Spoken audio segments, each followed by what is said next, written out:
परम पूज्य गुरुदेव परम वंदनीय माता जी सूक्ष्म रूप से विद्यमान हैं, नमन करता हूँ। विश्व मानव को प्रणाम करता हूँ दोस्तों। और आदि शक्ति माँ गायत्री प्राणों की देवी है, जो प्राण रूप से 84 लाख प्रकार के जीव जंतु वृक्ष वनस्पतियों को हम प्राणी कहते हैं। और प्राणी इसीलिए कहते हैं क्योंकि वो प्राण से जीवित है। और जितने भी जीवन धरती पर विद्यमान हैं वो केवल उस प्राण के कारण ही उनका जीवन धरती पर संभव है। और वो प्राण ही आदि शक्ति माँ गायत्री हैं। तो मैं उन महाप्राणों को बारंबार नमन करता हूँ। दोस्तों, विषय मेरा युग परिवर्तन से संबंधित है। और युग परिवर्तन का ये सूत्र कोई मानव धरती पर आकर नहीं दे सकता। युग परिवर्तन शब्द का प्रयोग कोई मानव नहीं कर सकता धरती पर, क्योंकि ये इतना विस्तारित है, इतना विराट शब्द है। इसमें पूरी कायनात का जिम्मा लिया गया है। और इस जिम्मेदारी को वहन करने की शक्ति उस परम सत्ता परमात्मा में ही हो सकती है, जो पूरे युग को बदलने की इच्छा रखता है। वो महाकाल ही हो सकता है, जो इस युग परिवर्तन प्रक्रिया को अंजाम देने के लिए हम सब लोगों के बीच में दशम अवतार के रूप में, प्रज्ञा अवतार के रूप में स्वयं परम पूज्य गुरुदेव इस युग परिवर्तन का मार्गदर्शन कर रहे हैं। ये हमारे लिए गौरव और गर्व का विषय है।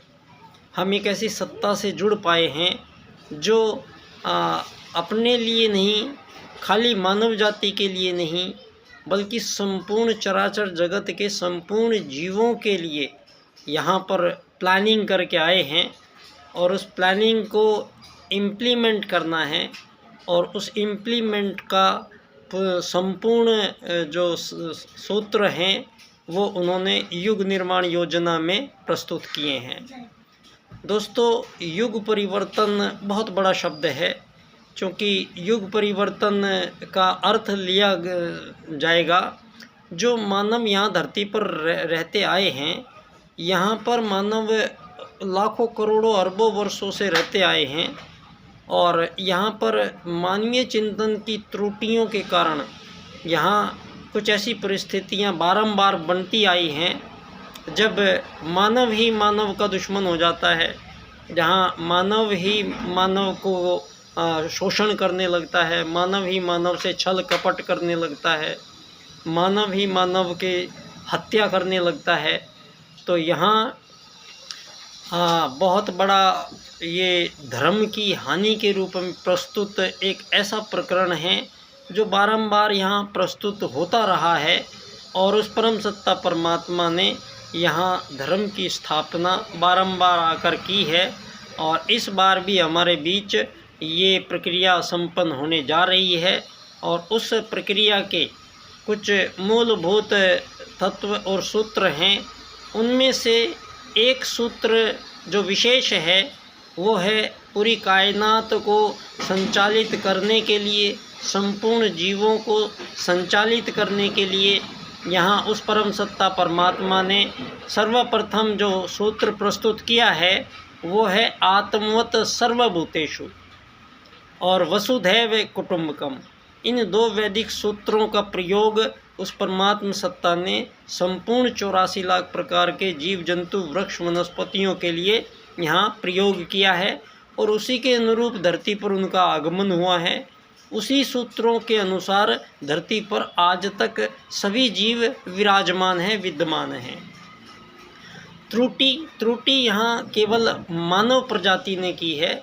और मानव प्रजाति ने विशेष तौर से पिछले 2500 वर्षों में ईसा आगमन काल के बाद यहाँ कई प्रकार के धर्मों का निर्माण मानव ने किया है। उनके अलग अलग नाम रखे हैं। और इन धर्मों में मानव सारे बटे हुए हैं संसार में। और सबसे बड़ी बात यह है, मानव वर्सेस मानव के पैटर्न पर मानव जीवन यहाँ प्रस्तुत किया गया है। ये पूंजीवाद आधारित लोकतंत्रवाद के कारण हुआ है। इसमें युग परिवर्तन किया है पंडित दीनदयाल उपाध्याय जी ने। 4 राजनीतिक सूत्र विश्व को प्रदान किए हैं, जिसका मैं एक विशेष क्रम से व्याख्यान करूंगा। आर्थिक लोकतंत्र द्वारा अर्थायाम आधारित एकात्म मानववाद की स्थापना से अंत्योदय की प्राप्ति जब हम करेंगे तो युग परिवर्तन के रूप में ये स्थिति परिस्थिति का निर्माण संभव हो सकेगा। चर्चा जारी रहेगी। धन्यवाद। बच्चा डॉक्टर।